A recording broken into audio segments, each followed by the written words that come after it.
Since 2018, nag-YouTube na ako. Katulad din ninyo, umaasa din akong magkaka-income. Pero hindi ako pinalad noon.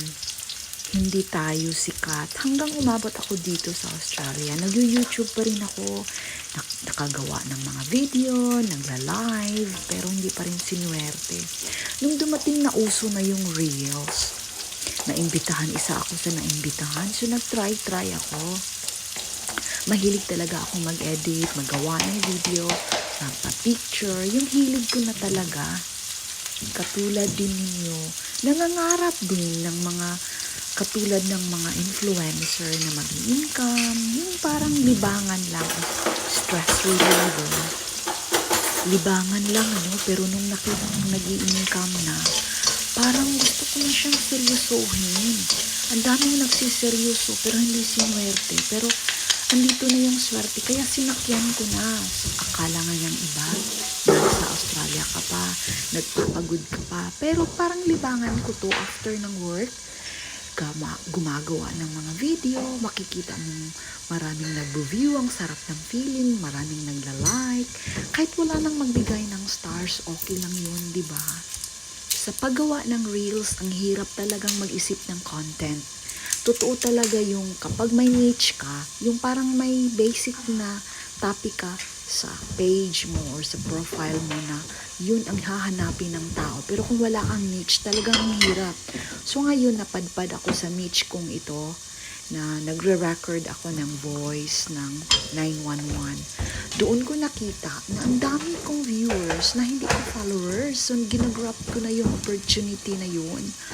Nakaabot nga ako ng milyon-milyon na viewers na hindi ko kilala. So, doon na lang ako nag-focus. Kasi ang dami ko na tumambling na ako kahit saan na ako papunta, kahit saang venue ako pupunta, makagawa lang ng content. Ang hirap makahanap ng viewers. Hindi tayo sikat. At saka, maganda rin yung may mga grupo ka na sinasalihan.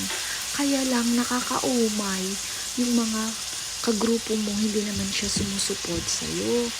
So, hirap talaga kapag sa Reels or content creator ka na walang nagsusupport sa'yo. So, dito ko nakita yung niche ko na nag-i-income na yung channel ko. Doon ako na-challenge. Yung first income na, wow, sabi ko, nabawi lahat ng pagod ko. Yung nagbili ako ng mga stars, nabawi ko. So, yun, parang seryoso na siya, part na siya ng buhay ko, na before ako matulog, gumagawa na ako ng video. Katulad din ninyo, nangangarap din akong umi-income. Ngayon, ang dami ng tools, ang dami ng blessings, kaya sineryoso ko na. Ang iba talagang natatawa na sa akin, pinagtawanan ako. Okay lang yun. Yung sarili mong mga kaibigan, hindi na nakasupport sa'yo, diba? Parang, lang sila, audience, pero nakinood, nakiramdam.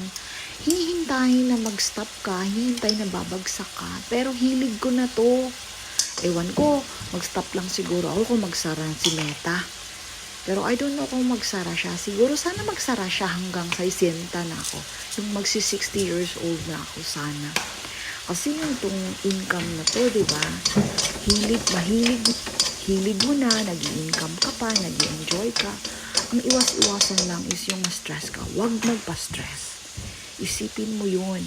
Maghanap buhay ka. Ako may trabaho naman ako. So, sa mga taong dito lang nakapokus, dito na pagkuha ng pangbili ng bigas, ay hindi yun maganda. Nakaka-stress yun. Kung may ups and downs ka, meron din si Reels. Kaya nga naubusan tayo ng content dahil nakasad na tayo, hindi umuusad yung viewers, walang nagla-like, kahit sarili mong family hindi nakasupport sa'yo. So, yun lang, enjoy lang. Isip-isipin mo lang na parang stress reliever mo to. Darating din yung panahon na mag-i-income ka. But don't focus on it na ito na yung source of your income. Kasi parang para sa akin hindi ito the best eh. Parang lang, negosyo. Minsan may ganansya, minsan wala din. Itong video na tumatagal na to, ginawan ko na lang ng istorya. Sayang kasi kung i-erase. So at least may content na. Thank you so much for watching this video. Diba, ang haba-haba ng pagluto ko, nalimutan ko nang niluto ko. Thank you!